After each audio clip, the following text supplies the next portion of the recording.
what's in the air right now in the fashion industry in general is you see all these brands finally committing to not using fur anymore. And I think that this is a huge trend, and it's in the air. This is something that a lot of big brands are talking about. What's in the air for me personally right now is my first book is about to come out. I've written a book called Fashion Animals, which is a history and a study of how and why animals are used in fashion. I've got several other projects. We've got some new collections that we're working on for the brand. And overall, I'm working on giving more lectures about these topics and teaching this subject at various universities. A lot going on. I realized that fashion is really about identity, and it's an important tool.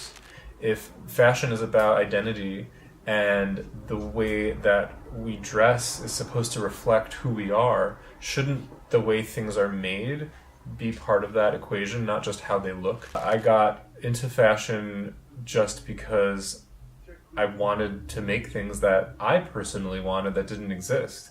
And I couldn't do it any other way. We really are redefining what it means to be a gentleman. If you really think about the word gentleman, it's two root words, gentle and man.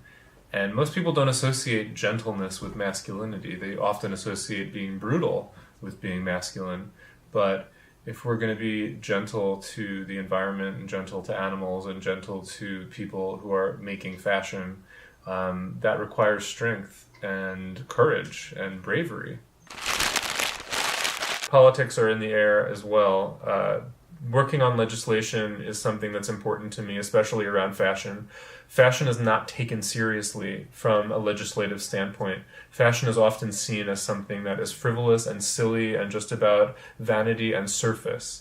And it is a massive global industrial complex. The fashion industry impact, we take ourselves seriously as designers from a political standpoint. We won't see that trickle up to Capitol Hill where meaningful legislation is passed around helping to regulate and enforce ethical fashion standards.